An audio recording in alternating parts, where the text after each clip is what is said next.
Vamos dar início, então, aos trabalhos, pessoal, com essa nossa primeira mesa, Conjuntura e Projeções Econômicas para o Quadriênio, nível federal. A gente tem o prazer de ter aqui, compondo a mesa, o Cláudio Hamilton, diretor de Macroeconomia do IPEA. Vai falar do cenário da economia nos próximos 5 anos. Cláudio, até 20 minutos, tá, para a sua apresentação. E seguido por Manuel Pires, que é chefe de assessoria econômica, o chefe da assessoria econômica do Ministério do Planejamento, vai falar um pouquinho sobre o PPA, né, do governo federal, também com 20 minutos. E, em seguida, nós temos aí algum tempo para debate. Eu vou moderar a mesa e os debatedores, depois eu peço que se inscrevam. Não é isso? O procedimento vai ser esse, né, gente? Só para confirmar. As pessoas que queiram fazer perguntas vão se inscrever, formular as perguntas e serão encaminhadas à mesa, correto? Então, tá. Então, vai ser desse jeito. Todo mundo entendeu, né, gente? Ok. Eu queria aproveitar a oportunidade para agradecer todo o apoio que tivemos, não é, da Secretaria de Planejamento na organização desse evento, principalmente na pessoa do José Agmar de Souza. Muito obrigado, Zé. E a Tiara Lima, na Codeplan, que teve uma atuação importantíssima para viabilizar o evento. Então, sem mais delongas, eu passo a palavra para o Cláudio Hamilton, não é, para a sua apresentação. Cláudio, muito obrigado por ter vindo. Agradecemos muito e sentimos-nos honrados com a sua presença. Muito obrigado à Codeplan pelo convite, enfim, na sua figura, né? A presidente da casa, ao Bruno Cruz também, que fez enfim, a gentileza do convite. Para mim é um prazer e uma honra estar aqui, tá? De ganhar vida, enfim, olhando esses números, é sempre um prazer discutir com vocês. Gustavo, você pode botar? Tá? Isso. Gustavo, você pode colocar a apresentação? Tá. Só um instantinho. Bom, enfim, tá? Me foi pedido para falar sobre as perspectivas da economia brasileira entre 2015 e 2019, que é o período enfim, de vigência dos PPAs, tá certo? Foi o que eu tentei fazer. Tá? Eu queria, enfim, antes de tudo, agradecer o convite, a gentileza do convite. Tá? Enfim, a primeira coisa a dizer, tá certo? É que assim, interessante, mas enfim, quando você vai na escola de economia, você aprende bastante coisa sobre o que acontece entre um ano e pouco, 2 anos, né? E você aprende muita coisa sobre o que acontece ao longo de 3 ou 4 décadas. Você não aprende, entretanto, tá certo, o que acontece no prazo de 5 anos, 10 anos, etc. Isso foi notado por um economista importante, um cara chamado Solow, no ano 2000, que ele falou, puxa, seria bacana que os economistas pensassem sobre isso. Aqui no Brasil, a gente é assim, meio que obrigado a pensar, tá certo? Mas, enfim, assim, acho que é bacana sublinhar que assim, o que eu vou falar tem pouco, enfim, quer dizer, de esteio na teoria macroeconômica em si, porque a teoria macroeconômica tem pouco a dizer sobre esse período de 5, 10 anos, tá?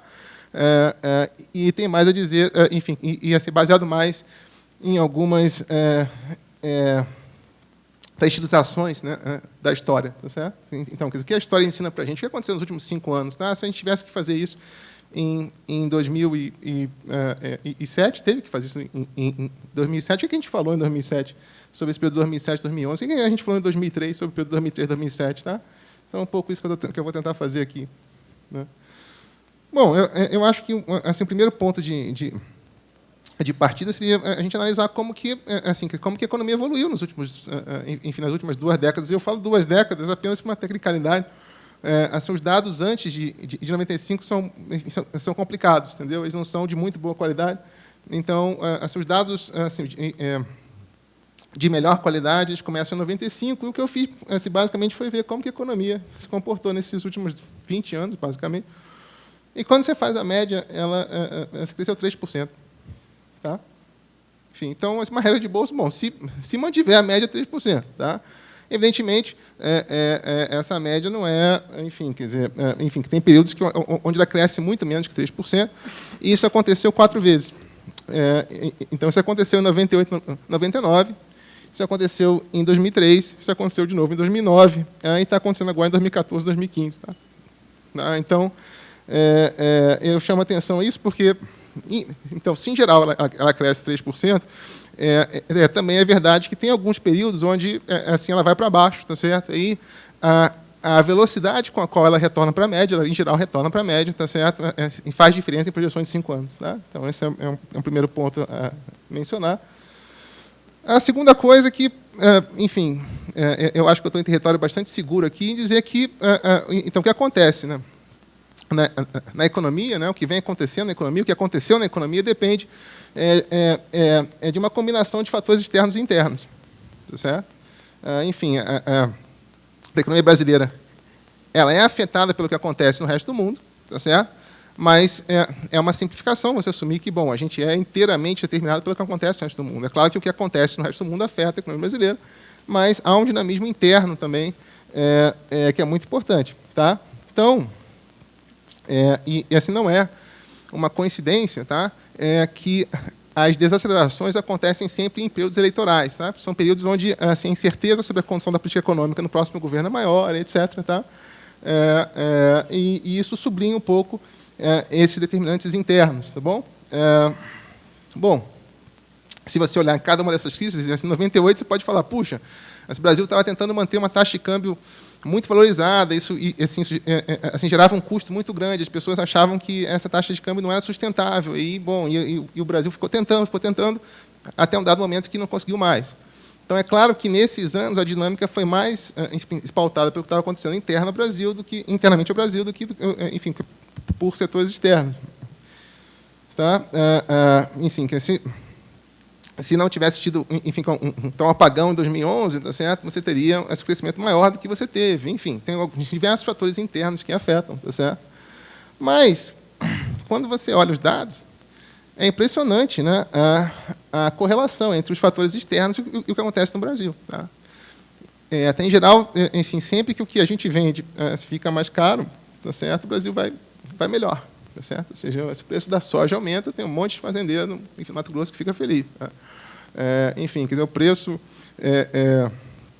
enfim, quer dizer, do minério de ferro aumenta, toda a parte lá da Vale do Doce, toda assim, a parte da extrativa mineral fica contente, por aí vai. Tá?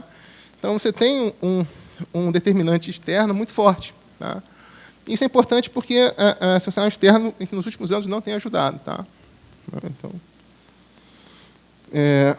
bom, quando você fala termos de troca, fica um pouco técnico demais, fica, bom, é o quanto que o Brasil vende, assim, o preço das coisas que o Brasil vende vis-à-vis o preço das coisas que o Brasil importa. E talvez seja um atalho, quase a mesma coisa, não é exatamente igual, mas vamos olhar o preço de commodity, tá certo? O preço de commodity é quase isso, porque o Brasil vende muita commodity, tá? E o preço de commodity tem uma vantagem, que, assim, ao contrário dos termos de troca brasileiro, tá? Assim, o FMI faz projeção, tá? Então, assim, se você olhar as projeções do FMI para a economia brasileira, né, elas são, enfim, que mantêm a correlação com os preços de commodities. Você tem um ano, assim, em 2015, um ano muito ruim, tá certo? É um ano onde as commodities caíram muito fortemente, onde os termos de troca caíram muito fortemente, tá certo? Isso é ruim. Né? A boa notícia é que isso não vai ficar ruim para sempre. Enfim, quando você leva uma queda muito forte, em geral, isso não se segue a uma outra queda muito forte, tá certo? Você leva uma queda muito forte, em geral, você recupera. Tá? E aí, enfim, tanto a economia brasileira quanto as commodities, enfim, no cenário do FMI, sobem mais à frente. Tá certo? Quer dizer, você volta um pouco, você não... É claro que você não vai recuperar uma queda de 30%, 40%, 50%, como caiu agora, enfim, em uma semana e um mês, mas você tende a recuperar, tá certo? E o timing dessa recuperação é que é crucial, eu acho, para um cenário de 5 anos. Tá? Você sabe que você vai recuperar, só que a questão é saber se você vai recuperar devagar ou você vai recuperar rápido. Tá? No cenário do FMI, assim, cai bastante, você então começa a recuperar em 2016, tem uma subidinha de 1%, tá certo? E a economia meio que se estabiliza em um cenário de 2,5% do crescimento. Tá? Esse é um dado... assim, tá. Assim, esse é um dado do FMI, tá certo? Todavia, o FMI, de vez em quando, erra também. Tá? Eles são muito competentes, etc., mas eles também se equivocam. Eu só coloquei aqui como uma provocação a projeção que o FMI fez em abril de 2012. Projeção bastante mais rósea, tá certo? Ou seja, enfim, ninguém é perfeito, tá certo? Eu só chamei, eu estou dizendo assim, que não é porque o FMI falou que vai acontecer, tá certo? Eu, particularmente, sou um pouco mais otimista do que o FMI, tá certo? Mas é legal, enfim, levar em consideração o que eles falam como um benchmark, né? Como um marco de referência, enfim, certo? Sobre o que vai acontecer, tá? E, bom, assim, até aí eu estava com os fatos, tá certo? Eu estava falando sobre o passado, tá? Eu estava dizendo que, enfim, que para cenários de 5 anos, então você tem que, enfim, que entrar em algumas generalizações históricas. Eu acho que não tem outro jeito. Se você tentar utilizar a teoria então, o crescimento de 30 anos, 40 anos dá errado. Se você tentar usar os modelos de curtíssimo prazo, dá errado também. Então, você tem que fazer projeções um pouco baseadas em generalizações históricas, tá? Foi o que eu falei até agora. E eu falei, olha, enfim, sempre que cai os termos de troca, sempre que, enfim, que os preços externos caem, a economia brasileira sofre. Isso aconteceu, enfim, nos últimos 20 anos, aconteceu, enfim, ao longo dos séculos, para falar a verdade, ainda que a gente não tenha os dados precisos, né? E está acontecendo novamente. E eu falei, bom, todo mundo acha que vai recuperar, tá certo? Eu e o FMI achamos isso, diversas outras pessoas acham, o Boletim Focus acha, a torcida do Flamengo acha. A questão é saber qual é o time dessa recuperação, tá? E agora, então, eu vou fazer algumas hipóteses. Enfim, eu vou falar o que eu acho, eu vou basear alguns cenários, tá certo? Que eu acho que são úteis para reflexão. Não vou, enfim, poder dizer o que vai acontecer. O que vai acontecer depende de um monte de coisa que está fora do meu controle, mas talvez eu possa balizar um pouco enfim, a discussão sobre o que vai acontecer, tá? É claro que a gente deve torcer para as commodities, enfim, se recuperarem o mais rapidamente possível. Sempre que as commodities se vão bem, a economia brasileira vai bem. Se isso não ocorrer, é claro que vai ficar mais difícil, tá? E é claro que tem alguns fatores internos que são importantes também. Ou seja, a gente não pode simplesmente colocar na conta das commodities tudo que acontece de errado no Brasil. É claro, tá certo, que as incertezas macroeconômicas elas se acirram, tá certo, em períodos eleitorais que são, enfim, que são acirrados, ou seja, quando você tem projetos de país que são muito diferentes, tá certo? E é claro que, assim, quanto mais, enfim, tranquila for a conjuntura política, melhor para o país também, tá? Então eu elenquei alguns fatores internos que eu acho que vão ser, assim, importantes para o cenário, tá? Ou se o cenário vai para o bem ou vai para o mal, tá certo? A primeira delas é, enfim, enfim, normalização gradual da conjuntura política. Isso aparentemente já vem acontecendo, tá certo? A segunda é a capacidade dos vários governos. Eu falo vários governos porque esses governos subnacionais do Brasil são muito importantes, né? Mas certamente federal, né? Enfim, de articular em programas de investimento em infraestrutura, seja com recursos próprios, seja em parcerias com o consultor privado. A terceira, enfim, desses fatores internos é a recuperação da capacidade da lucratividade e da capacidade de investimento da Petrobras. A quarta é a normalidade das atividades das grandes construtoras brasileiras. E a quinta é um sucesso do ajuste fiscal em curso. Tá? Eu acho que essas variáveis são importantes. Se alguma dessas coisas der errado, isso atrapalha. Se tudo isso der certo, isso ajuda enormemente. Tá? Já os fatores externos, esses são mais clássicos, talvez, né? A primeira é a evolução dos termos de troca, preços de commodities internacionais. O segundo é a condução da política monetária pelo Banco Central dos Estados Unidos. É sempre que o Banco Central dos Estados Unidos aumenta a taxa de juros, isso gera impactos negativos para quem, enfim, que compete com os Estados Unidos por recursos, né, certo? E, por fim, a evolução do PIB mundial, notadamente do complexo asiático, liderado pela China, porque esse complexo é muito demandante das commodities brasileiras e, enfim, e de commodities em geral, de tal maneira que, se esses caras vão bem, em geral, assim, o preço de commodities vai bem, em geral, coisas boas acontecem no Brasil. Tá? Então, assim, eu acho que essas variáveis são importantes, tá certo? E eu vou usar essas variáveis, então, na minha generalização histórica. Tá? E eu já estou concluindo, tá? Então, para seguir os 20 minutos. Né? Bom, com base nisso, eu pensei em assim, montar 4 cenários, tá certo, para a economia brasileira, e esses 4 cenários são baseados em combinações desses fatores externos e internos. Tá? No primeiro cenário extremamente favorável, o quadro externo vai muito bem, o quadro interno vai muito bem, e tudo vai muito bem. Tá certo? Enfim, no cenário muito ruim, tá certo? Assim, o quadro interno vai muito mal, o quadro externo vai muito mal. Tá certo? Por falta de tempo, eu vou me concentrar apenas 2 cenários, e eu coloquei aqui, então, por falta de tempo, mas também porque eu acredito nas instituições brasileiras. nas brasileiras e no Brasil, e eu acho que, assim, quer dizer, que o quadro interno vai evoluir positivamente. Tá? Então, eu vou, enfim, me concentrar, tá certo, nos dois cenários, que é um quadro interno que evolui positivamente e um quadro externo que assim, evolui também positivamente, e um quadro interno que evolui positivamente com assim, um quadro externo adverso. Tá? E aí, com base nisso, eu vou fazer algumas enfim, quer dizer, algumas correlações para chegar a enfim, o que eu acho que pode acontecer com a economia brasileira nesses 5 anos. O que acontece quando assim, o cenário externo fica favorável? Bom, o que o cenário externo faz, certo? É que ele permite um grande ganho exportador. Tá? Então, que todos os setores e todas as cadeias produtivas que estão associadas aos setores exportadores, tá? Eu estou falando aí da agricultura, claramente, da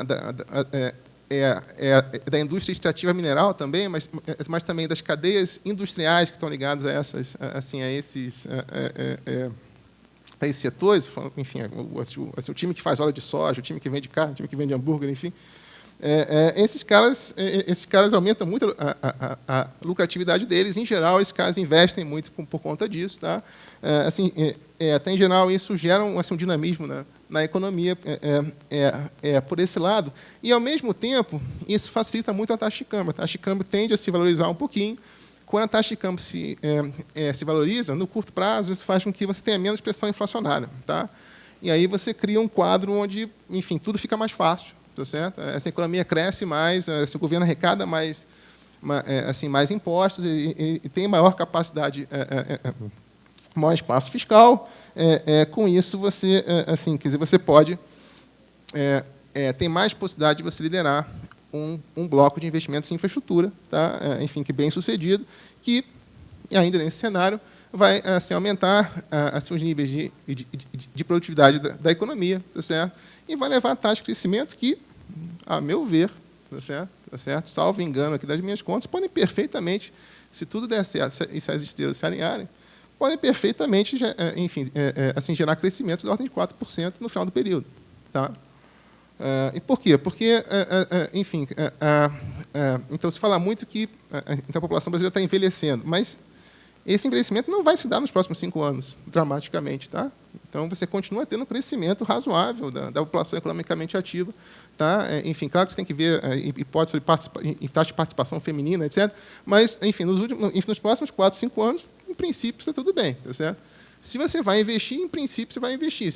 Então, se vai aumentar o ritmo da produtividade, em princípio, então a economia vai crescer. Bom, é claro que eu dou de barato que esse é o cenário mais favorável, esse é o cenário onde tudo dá certo. Tá certo? Tá? Um cenário onde, enfim, algumas coisas dão errado, é um cenário mais próximo, a meu ver, do que o FMI está sugerindo. Tá? Que é um cenário no qual você tem uma continuidade do processo, enfim, do declínio dos termos de troca da economia brasileira. Tá certo? Então, você tem uma diminuição maior, enfim, da liquidez internacional, supõe-se que, enfim, porque o Banco Central americano adote políticas mais contracionistas, o que eu acho improvável, mas, enfim. E, nesse caso, o que vai acontecer vai ser que o dólar vai, enfim, desvalorizar mais. Tá? E o dólar desvalorizando mais, isso tem alguns impactos positivos no médio prazo, mas mais para frente. Agora, enfim, no prazo de 1, 2 anos, o que isso gera mais pressão inflacionária. Isso força o Banco Central a pisar no freio. Tá certo? Quando pisa no freio, então você tem, enfim, então você tem menos espaço fiscal e você tem menos espaço para o plano de ataque do governo, que são os investimentos em infraestrutura, que eles ficam, obviamente, ainda mais cruciais nesse cenário. Tá? Agora, é provável que eles não evoluam no mesmo ritmo, tá certo? Do que em um cenário mais positivo. Tá? E eu vejo esse cenário, então, um cenário externo desfavorável, tá? Como mais próximo, enfim, do que as pessoas acham que vai acontecer e que, em base, em certo sentido, a previsão do FMI. Tá certo? Bom, e o meio termo? O meio termo é o meu. Eu, particularmente, acho que não vai ser nem 2, nem 4, acho que vai ser por volta de 3. tá certo? E, enfim, no final do período, eu acho que, enfim, não tem ninguém falando sobre 5 e tampouco há pessoas falando sobre 1, né? Enfim, ainda que você sempre tenha muitas pessoas pessimistas, dependendo do lugar que você vai, o pessimismo graça, né? Mas eu, particularmente, acho que um em torno de 3 é razoável. E é uma média desses 2 cenários, tá? Um cenário onde, enfim, você tem uma pequena recuperação, tá? Dos preços de commodity. O Banco Central americano continua jogando bola, você continua tendo assim algum excesso de liquidez internacional. Isso tipo, assim, te abre algum espaço fiscal, não muito, tá certo? E bom, mas é mais certamente do que uma condição adversa, tá? Bom, então assim, esse é o meu cenário de 5 anos. É claro que e aí é uma percepção sobre o PPA brasileiro. Da mesma maneira que os economistas eles não têm modelo de 5 anos, né? A gente enfim, não tem planejamento de várias décadas, né? Assim, o PPA é o nosso ponto de maior. Já terminei, enfim. E concluindo, né? Isso não quer dizer que, enfim, que não tenha, enfim, que a economia não tenha questões cruciais, enfim, gargalos estruturais muito relevantes. Tá certo? Eu só não toquei nesses gargalos porque a gente está falando de um prazo de 5 anos. Isso, enfim, levaria a uma outra da apresentação. Meu tempo já está se esgotando e com isso, então, enfim, agradecendo a gentileza da atenção, eu concluo a minha exposição. Muito obrigado. Exatamente no prazo, Cláudio. Eu passo a palavra então para o Manuel Pires, chefe de Assessoria Econômica do Ministério de Planejamento. É um salário maior. Ainda sobre as MPs, outro benefício que a gente tem alterado é o benefício de pensão por morte.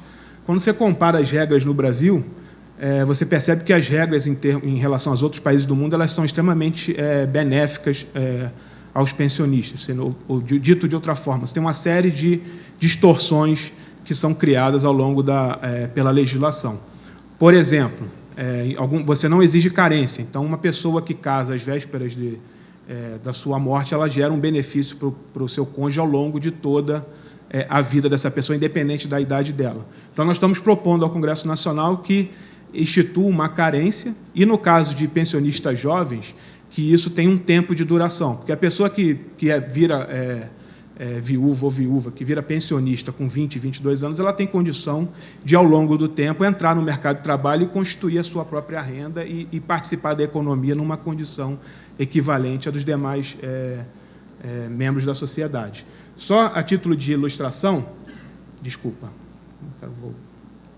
voltando aqui, o Brasil, em comparação internacional, gasta 3,2% do PIB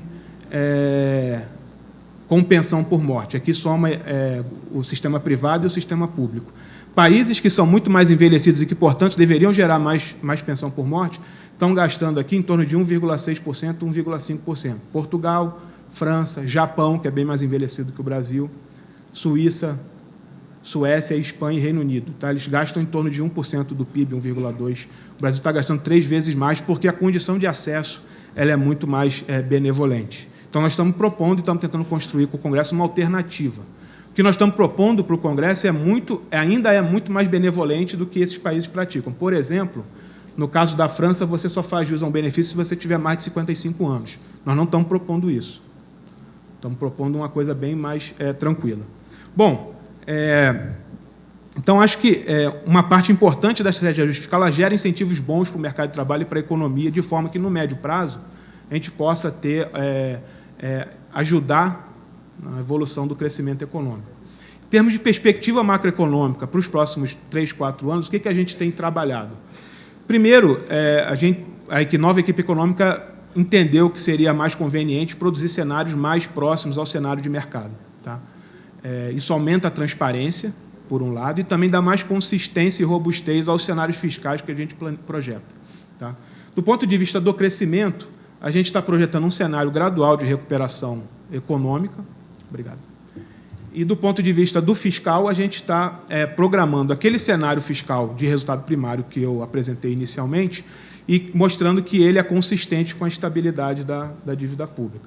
Então, colocando aqui o cenário macroeconômico, a primeira linha aqui da tabela apresenta o crescimento, a gente deve ter uma projeção, um resultado negativo para 2015, mas que evolui favoravelmente no tempo. Estamos projetando 1,3 em 2016, 1,9 em 2017 e em 2018, 2,4. Como o Cláudio falou na apresentação dele, isso não economia não é uma ciência exata, ainda que ela respeite a aritmética, mas existe ao longo desse cenário de 4 anos, existe um monte de situações que podem ocorrer, que podem elevar isso para cima, ou espero eu, para cima, né, de forma que o 3% possa ser alcançado tranquilamente, como o Cláudio colocou. Tá?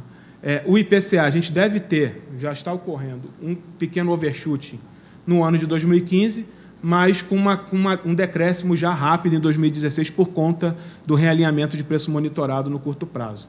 O cenário de Selic converge para 10% em 2018, a partir de 2016 você experimenta, no final de 2015 você já experimenta uma queda relevante. No câmbio, uma pequena desvalorização, tá? E aqui a evolução do salário mínimo, que segue a regra de PIB, PIB de 2 anos anteriores com o IPCA dos últimos 12 meses, chegando a R$ 961 em 2018. Tá? O cenário fiscal, como eu apresentei aqui, ele tem uma projeção de primário de 2% do PIB, a dívida líquida fica relativamente estável, chegando a 35,1% em 2018, a dívida bruta caindo consistentemente a partir de 2016, tá? Com uma queda também significativa no resultado nominal. Aqui, só em termos gráficos, a evolução da dívida bruta, o ajuste fiscal que nós estamos propondo é consistente com a redução do endividamento total bruto do governo, ainda que, num cenário de curto prazo, a gente ainda não tenha alcançado o resultado anterior a 2014. Evidentemente que um crescimento um pouquinho maior do PIB traz essa curva aqui para baixo. Bom, por último, tópico que eu queria abordar com vocês hoje, a questão do investimento.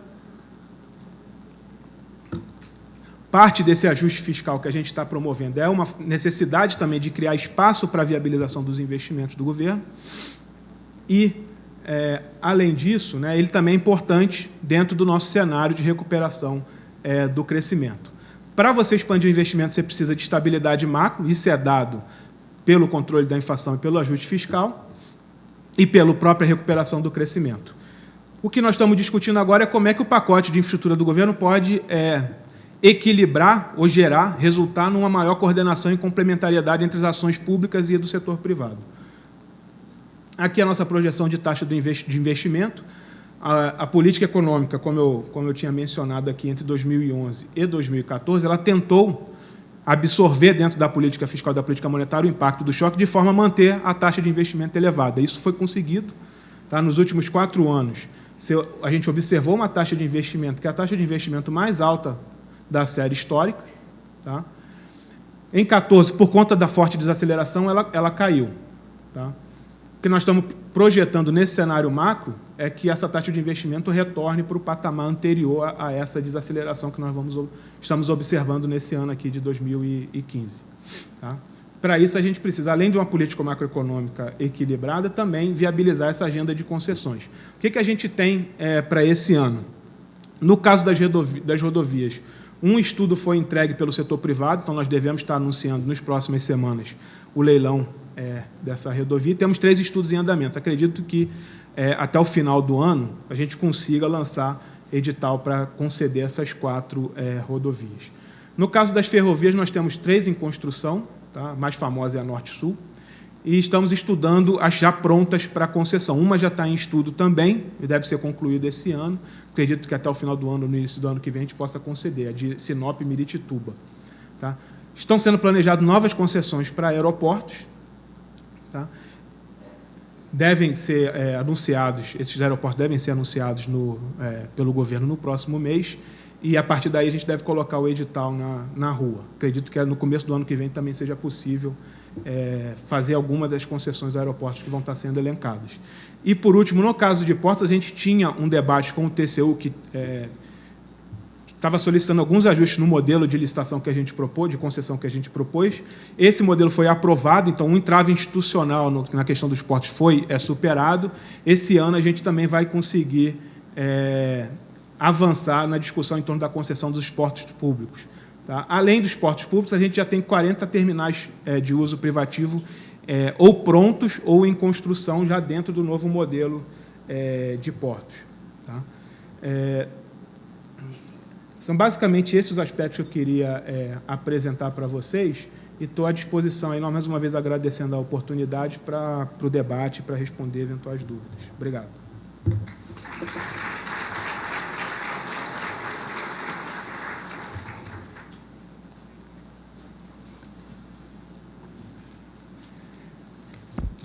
Alô?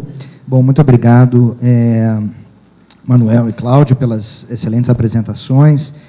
Nós temos a previsão de iniciar a segunda mesa às 11h30, mas eu acredito que a gente pode antecipar um pouco isso, porque a gente está com bastante tempo, né? São 10h36 agora. Eu vou tecer uns rápidos comentários sobre as apresentações, em particular sobre o ajuste fiscal, no sentido de motivar o debate, né? Da gente começar a fazer a bola aqui rolar, para que as pessoas possam ter oportunidade também de apresentar suas perguntas, seus comentários, suas sugestões. O que eu estou particularmente interessado, e eu gostaria de ouvir as suas reações sobre isso, vai um pouco além, tá, das apresentações feitas, mas para pensar, talvez, os efeitos sociais ou socioeconômicos do ajuste fiscal, né, em curso, o que está sendo proposto, né, está sendo encaminhado. Eu acho que foi feito um paralelo interessante, né, que você coloca com o final dos anos 90, eu tinha até vontade de colocar aqui o gráfico que você pôs do PIB, se vocês puderem fazer isso, aquele gráfico que tem a evolução do PIB nos anos, porque estou me perguntando quanto tempo leva, não é, para um ajuste fiscal surtir efeitos de fato, gerando crescimento econômico e, obviamente, as consequências positivas que isso traz para emprego, não é, para controle da inflação. Era o do... não é isso, não, era do PIB mesmo, que o Cláudio tinha apresentado antes. Não foi na apresentação do Manuel, não, na outra apresentação. Não a gente sabe, né, que quando a gente faz ajuste fiscal, e no final dos anos 90 foi assim, não é, você tem efeitos imediatos que não são positivos para a economia, né, demora um tempo, né, para o ajuste fiscal começar a surtir. Eu acho que é esse, né? Então, você tem PIBs ali muito baixos, 2000 ele já dá um salto. Interessante pensar dessa forma, né, no sentido de que quanto tempo leva, não é, para medidas de ajuste fiscal surtirem efeitos em questões como emprego, como crescimento da economia, como arrecadação. Tá? Era sobre isso que eu queria que depois vocês especulassem um pouquinho. Tá? De novo, puxando da memória, né, final dos anos 90,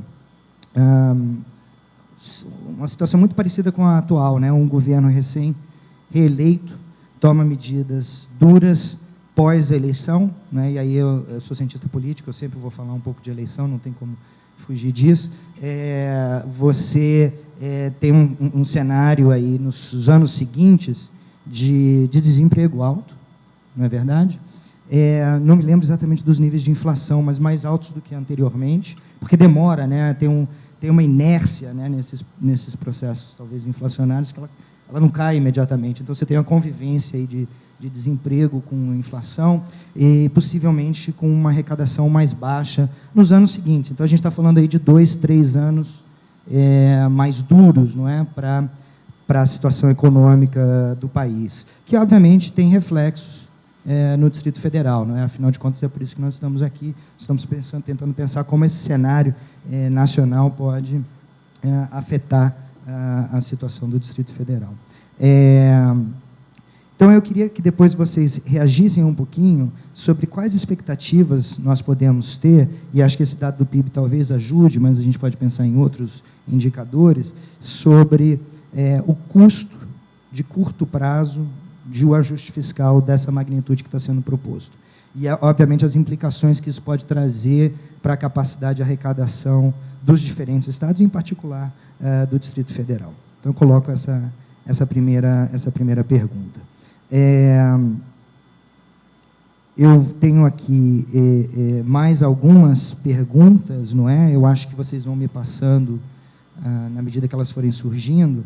Então, eu vou começar a ler essas perguntas colocadas pela audiência, pela plateia, se eu conseguir ler a letra. Tá? Então, vamos lá. Qual o impacto do ajuste fiscal proposto na educação no próximo PPA 2016-2019? A Djalma, né, da PCDF.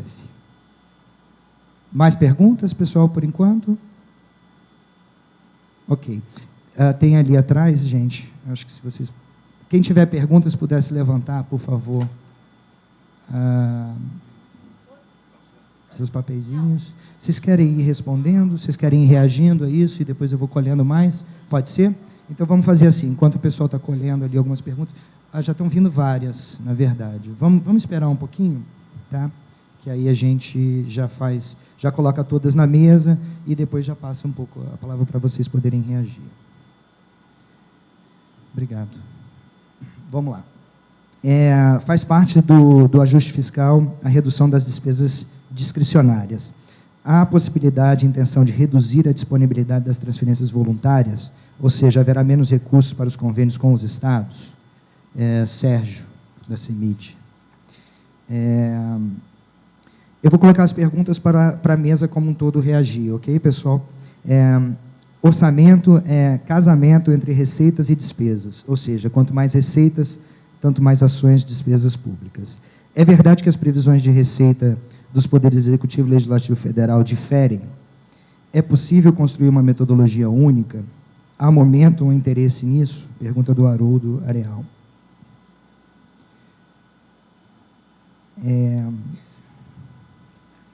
A tendência de descolamento do PIB, do valor das commodities observado a partir de 2016, se deve a alguma perspectiva de crescimento interno ou à limitação do modelo de análise? Tá? Bom, vamos fazer, dar chance aqui para a mesa reagir a todas essas colocações, depois a gente abre um outro ciclo, se for necessário, tá certo? Então, vou começar pela ordem inversa, pode ser, Manuel? Bom, acho que você colocou questões relevantes que mergeiam o debate do ajuste fiscal. Primeiro é dos efeitos sociais do ajuste fiscal e quanto tempo ele leva para render resultados. É evidente que uma política contracionista ela tem alguns efeitos de curto prazo. A gente trabalha na expectativa de consolidar ou magnificar os efeitos, diminuir os efeitos negativos no curto prazo e tentar potencializar os efeitos positivos de longo prazo na melhoria do ambiente econômico, da melhoria das expectativas e até da disponibilização de recursos adicionais ao longo do tempo para outras prioridades do governo. Tá? Isso se torna mais desafiador num ambiente em que a economia já está sofrendo com alguma dificuldade para evoluir, do ponto de vista que ela bate negativamente nas receitas do governo. Então, isso torna o cenário de ajuste fiscal um pouco mais desafiador. Por isso também que a gente propôs uma meta, se você comparar ali com aquele período no final dos anos 90, a meta do final dos anos 90 para o primeiro ano de ajuste era maior do que a que a gente está propondo. A gente já programou isso levando em consideração uma eventual dificuldade que fosse acontecer esse ano. Mas não é só o ajuste fiscal que cria circunstâncias negativas para a economia. No começo do ano, a gente tinha uma expectativa de aumento de taxa de juros americana que gerou uma certa volatilidade numa série de ativos financeiros, tinha alguma incerteza sobre as implicações das operações na justiça e tinha também o cenário de eventual escassez de recursos hídricos ou de energia. Hoje, a incerteza é muito menor com relação a vários desses temas. Então, acho que a gente está conseguindo avançar de forma bastante positiva com relação a isso. A incerteza que a economia gerou ou gerava em janeiro, fevereiro, ela é muito menor do que ela gera hoje. Eu acho que isso vai criando um ambiente econômico favorável. No cenário da gente, a economia começa a melhorar no terceiro trimestre. Não é nada espetacular, mas já aponta para uma recuperação. Tá? Sobre a questão dos efeitos sociais, eu acho que o Cláudio colocou uma questão relevante, que é o reconhecimento de que o setor externo coloca alguma limitação para a gente no curto prazo. Tá? O cenário de commodities, de preços internacionais menos favoráveis, da mesma forma que ele ajudou muito em meados dos anos 2000, ele vai colocar algum desafio ou algum limitante mais evidente para a gente avançar nas políticas sociais nos próximos 4 anos. Agora, de outra forma, eu acho que na verdade, ele não impede que a gente avance. Na verdade, ele limita a taxa de avanço. Eu acho que a gente tem que construir condições para continuar avançando. O que ele vai colocar é um limite maior na velocidade que a gente vai avançar, mas a gente quer sempre chegar no mesmo fim que a sociedade, que todos os presentes, melhorar a educação, melhorar a saúde. Tá? Sobre a questão do ajuste fiscal e educação, se olhar os investimentos do governo federal na educação, esse foi o setor que sempre foi o mais priorizado pelo governo, foi aonde se investiu mais. Então, a priorização ela vai continuar. Você pode ter alguns ajustes em alguns programas, como, por exemplo, está acontecendo no FIES. Acredito que o governo federal, o ministro Giannini, vai apresentar um novo formato para o FIES no 2º semestre, mas a priorização ela continua. A educação é uma prioridade do governo federal. Sobre a questão da metodologia de arrecadação única, o governo federal tem mecanismos para administrar ou lidar com essa incerteza sobre essa diferença metodológica que existe entre o trabalho que ele faz ao propor a LOA e o trabalho que o Congresso faz ao reavaliar e chancelar o orçamento. Tá? Isso é feito no contingenciamento. Normalmente, a gente tem um momento mais próximo, uma sensibilidade maior da atividade econômica e do cenário de receita para poder executar o orçamento ao longo do ano. Na medida que aquilo vai melhorando, a gente também vai conseguindo criar mais espaço fiscal para consolidar as despesas e cumprir a execução do orçamento. Das minhas anotações, basicamente. Obrigado. Enfim, que eu acabei de escrever um texto sobre os custos sociais de ajuste. Alguém me pediu isso. Enfim, a Fundação Konrad Adenauer, para falar a verdade, que me pediu um texto, e basicamente o que eu olhei foram 5 variáveis de custo social. Tá? Uma é a renda domiciliar per capita da PNAD, a segunda é a taxa de desemprego da PNAD, o terceiro é, enfim, a taxa de formalização da economia, o quarto é o número de de pessoas na pobreza extrema, e a quinta é, enfim, a taxa de desigualdade da renda pessoal medida pelo índice de Gini. Tá? Em todos esses ajustes, todos eles, enfim, infelizmente tudo piora. Tá? Enfim, no ano do ajuste, de fato, cai a renda domiciliar per capita, aumenta o desemprego, enfim, em geral, cai a taxa de formalidade da economia, aumenta o número de pessoas na extrema pobreza, e a única que, enfim, que não tem, enfim, que não é afetada, né, ou que não deixa enfim, não tem deixado de progredir a desigualdade de renda, tá? Enfim, a desigualdade de renda tem caído sempre, independente de ter tido um ano ruim ou um ano bom. Mas hoje é importante a gente ter claro que o fato é claro, sempre que o PIB cai muito, né, ou sempre que o PIB vai mal, você tem uma tendência a ter menos produção, que é quase que por definição, e com isso menos emprego, tá? Então é claro que o desemprego tende a aumentar, mas é importante saber de quanto para quanto, né? Então, enfim, se você está numa taxa de desemprego, então se você já tem um desemprego alto, você tem uma recessão, então tem um custo muito maior, porque o desemprego já está alto, ele fica ainda maior, certo? Às vezes, você está numa situação onde o desemprego está relativamente baixo, ele aumenta um pouquinho, mas esse aumento ainda mantém a coisa, enfim, relativamente... Então, eu acho que essa tendência, né, do mercado de trabalho é desacelerar, de fato, você já começa a ter um aumento na taxa de desemprego, principalmente quando medido pela PNAD, né, mas um aumento ainda gradual, muito gradual do desemprego, tá?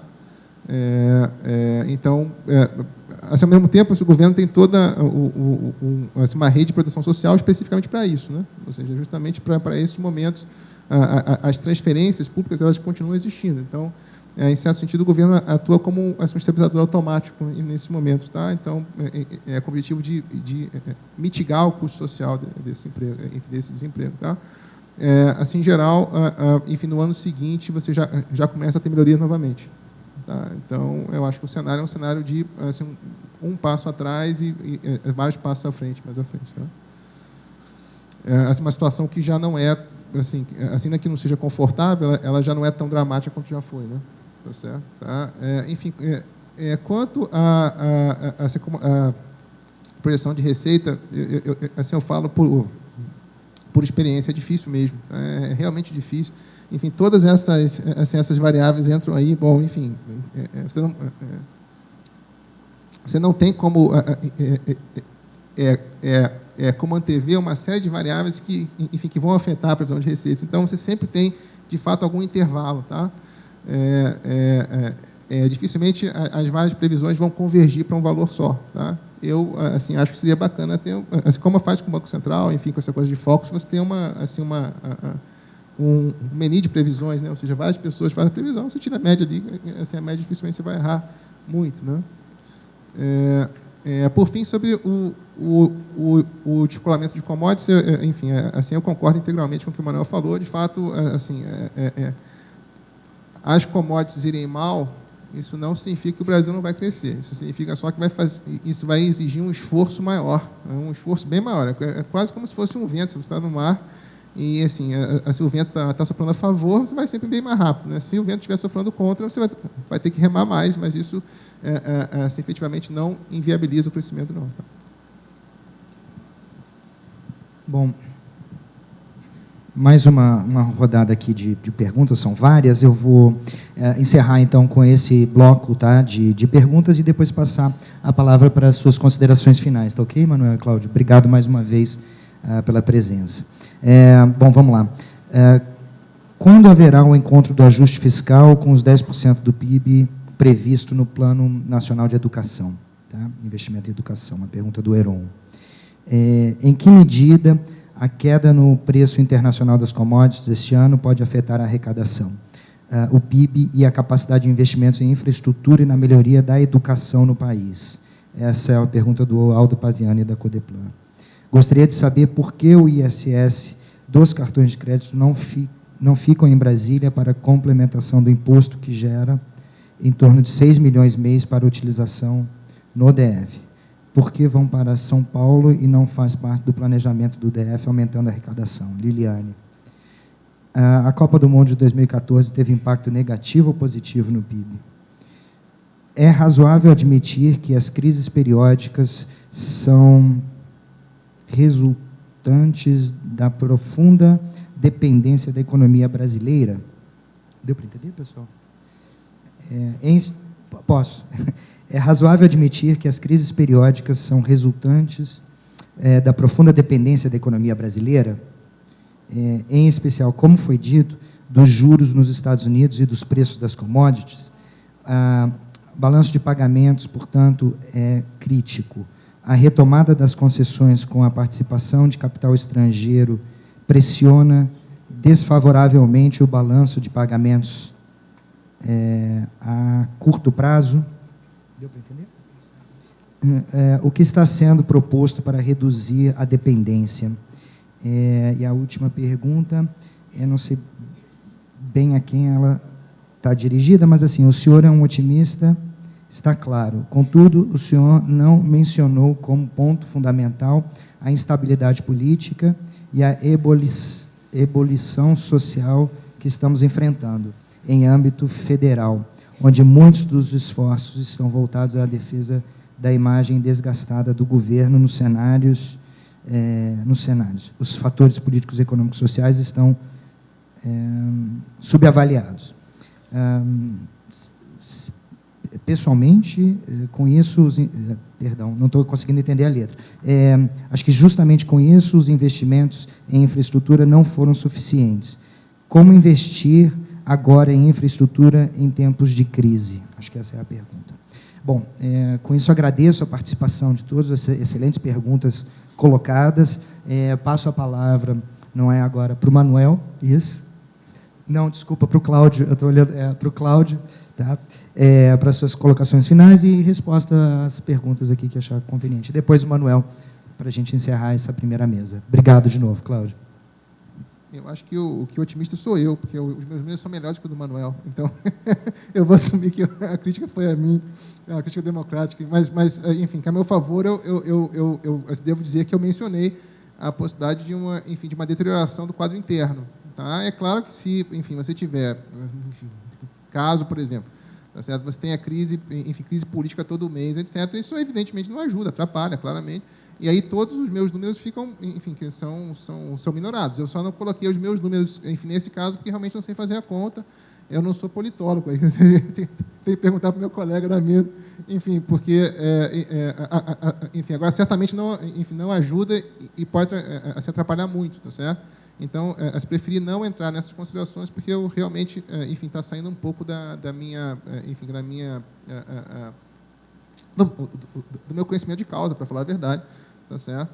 Mas é uma possibilidade, tá? Enfim, eu não... Quem quer que tenha feito assim, a pergunta /crítica, assim, então, reconheço a instabilidade política como um complicador do cenário, tá? Eu só, assim, apenas eu escolhi, enfim, quer dizer, colocar apenas os cenários, tá? Que não envolvem assim, a complicação do quadro político. No caso do ponto de vista das crises... Bom, eu falo isso porque, de fato, os últimos 20 anos foram anos onde você não teve enfim, assim, esse agravamento tão grande do quadro político, tá certo? Então, enfim, se eu estou usando a história dos últimos 20 anos, assim, isso significa que eu tenho, então, que eu não posso levar em consideração essa variável, tá certo? Eu ia ter que voltar muito atrás para usar, enfim, variáveis de instabilidade política, e, enfim, isso dificultaria extremamente a análise. Agora, efetivamente, se acontecer, vai ser muito ruim para a economia, claramente. Tá? Do ponto de vista no caso das crises periódicas, enfim, basicamente várias pessoas, vários pensadores sobre o capitalismo falam que isso é intrínseco ao seu capitalismo, tá? Isso acontece em todo lugar, não acontece apenas no Brasil. Você tem crises periódicas em todos os lugares. É verdade que, enfim, no Brasil, enfim, a gente não está... nós somos ainda um país em desenvolvimento, em certo sentido, enfim, na periferia do capitalismo mundial, e é claro que nós somos afetados mais fortemente do que países centrais. Tá? Então, assim, ficou claramente determinado em 2009, quando a economia brasileira estava indo muito bem, obrigado, e levou uma queda enorme por conta de fatores assim, essencialmente externos a nós. Tá? Agora, tendo dito isso, praticamente todo mundo todo mundo em desenvolvimento, todos os países que produzem commodities são afetados pelo preço de commodities. Certo? Então, isso não é, em si, uma prova da nossa dependência a algum poder maior, etc. E, enfim, todos os países, inclusive os centrais, tá certo? São afetados por mudanças na política monetária norte-americana, inclusive a Europa, etc. Isso também não é um privilégio nosso, talvez aqui seja um pouco mais afetado, os nossos mercados financeiros talvez sejam um pouco abertos, enfim, mais abertos do que em outros lugares, e aqui talvez, enfim, a velocidade seja um pouquinho maior, mas não é tão muito maior do que em outros países. Tá?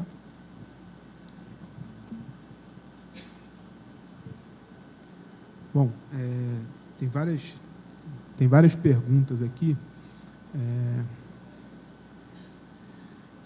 Tem uma que eu achei particularmente interessante, que é a questão da Copa do Mundo e o efeito disso no PIB. Isso depende muito, esse tipo de debate depende muito da perspectiva que você adota. Assim, eu acho que o papel que a gente tem aqui é um pouco de tentar, dentro de alguma controvérsia que sempre existe, passar um pouco para vocês a dimensão que a gente tem de que é correta do efeito que a economia tem sobre as variáveis que estão em discussão. Ou passar a dimensão econômica correta das coisas tal como a gente entende ela. Então, assim, se você tiver uma análise fria do que foi a Copa, você vai eventualmente avaliar de que foram alguns estádios novos ou reformados com 22 caras jogando bola. Tá? Só que ela trouxe para a gente um debate que ficou visível porque ela veio para cá, que é o debate da infraestrutura.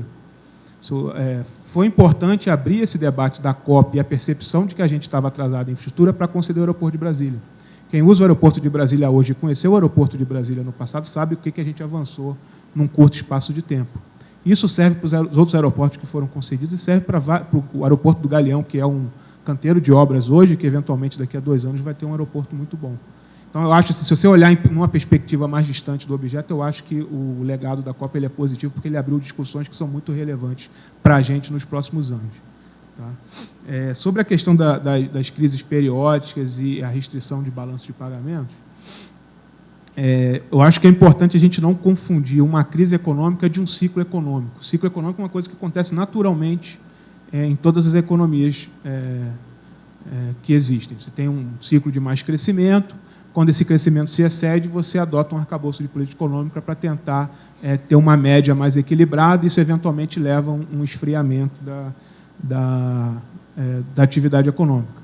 A questão dos juros internacional, ele vai exigir da gente um ajuste, porque a economia brasileira não é uma economia fechada, ela participa do comércio internacional e do fluxo de capitais. Isso não quer dizer que a economia brasileira vai quebrar como quebrou nos anos 80, é uma coisa completamente diferente.